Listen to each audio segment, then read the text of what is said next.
Good day, everyone. Today, I'm excited to introduce to you one of the most vibrant, culturally rich places in the Philippines. Cebu City, also known as the Queen City of the South or Reyna sa Kabisayan. So, Cebu City is perfect blend of history, culture, and modern development. Mao na yung usa sa pinakadaan nga syudad sa Pilipinas.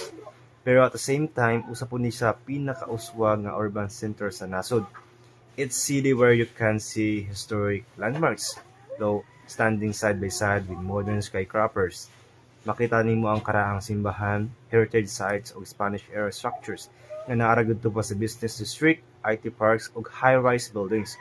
Cebu City is lively, colorful, and full of energy from its friendly people to its festive atmosphere. Ang mga Subuanon kilala kayo nga hospitable ug buotan mao ning mabati gyud ning mga kainit sa komunidad. So, Cebu City is famous also. Many things like Sinulog Festival, ang pinakadakong labi na makasugod ug nga piyesta sa Pilipinas ginaselebrar matag January para sa Senyor Santo Niño. Historic sites like Magellan Cruz, Fort San Pedro ug uban pa nga nagpamatuod nga ka-rich sa history sa Cebu. World-class beaches ang tourist destination nearby such as Mactan, Moalboal, and Uslob. Daghan kaayong turista ganahan mo ani tungod sa dagat, diving spots ug adventure activities. Cebu is also known for its delicious food, labi na ang lechon nga giila sa daghan nga best lechon in the world. So Cebu City considered as a global city.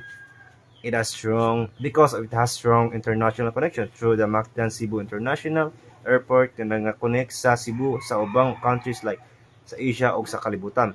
It is a growing hub for multinational companies, especially sa BPO ug IT industry. Daghan foreign sa companies nga nag-invest diri tungod sa skilled workers ug sa relocation. Cebu is center of global tourists welcoming millions of foreign visitors every year. Its diverse population and modern infrastructure allows it compete with other major cities in the Southeast Asia. And lastly, Cebu continues to grow, innovate, and expand, making important part of global economy. So Cebu is more than just a place, it is culture treasure, an economic powerhouse, and city filled with life and opportunities. Kung nangita ka og syudad nga naghiusa ang tradition or progress, Cebu City is the perfect example. Thank you and I hope you enjoy learning about Cebu City, the Queen City of the South. Daghang salamat.